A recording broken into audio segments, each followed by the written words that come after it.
Alright mga boss, so yan.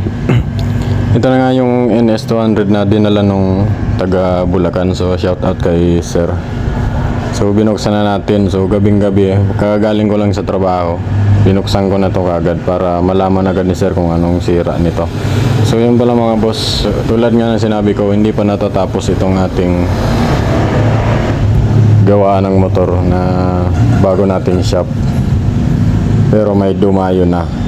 Yan, so iniwan na lang ito ni sir galing Bulacan. So yan, pinaklas ko na pala yung tangke nito.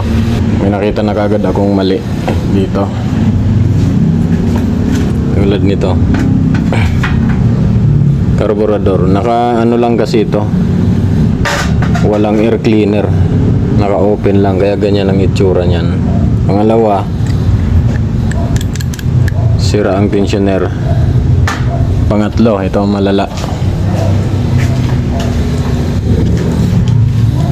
Yan, may tinapon akong isa nito, may mga bato sa loob, buhangin, napakaraming buhangin dyan sa loob na dumaloy. Mga bato, may mga tinapon akong bato kanina. Yan, dinudukot ko dito. Tingnan nyo.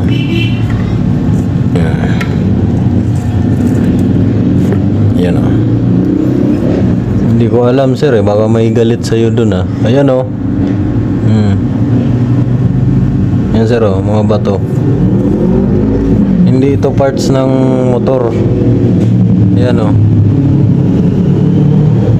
Hindi ito parts ng motor. Puro bato yan o. Buhangin.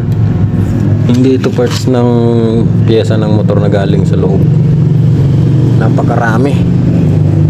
Yan sa loob.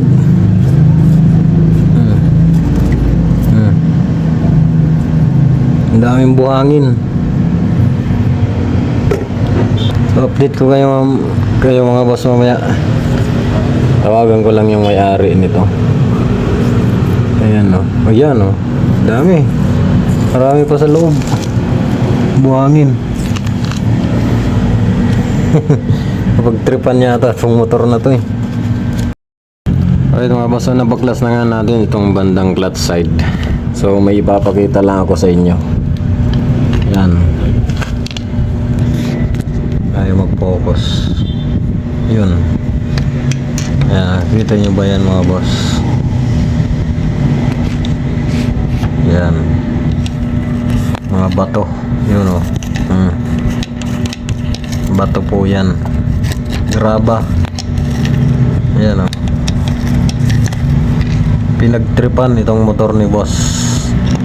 Taga San Jose del Monte, Bulacan. Yan.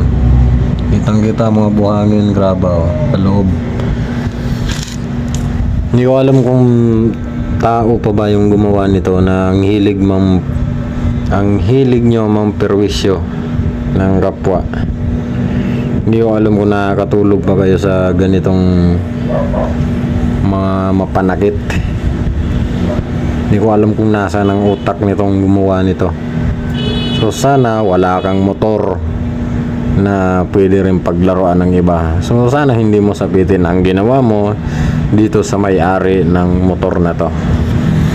Alright, so gano'n na lang mga boss. So kawawa talaga may-ari nito. So gagawa natin to ng paraan para hindi na ma-overhaul. So lilinisin na lang natin siguro yan, kasi nagtitipid din yung owner nito ng motor na to. So yun lang mga boss. So update ko na lang kayo. Gagawan ulit natin to ng video kasi gumagabi na. Alright, so sinabi na natin to dun sa owner na medyo nalungkot nga siya. Alright.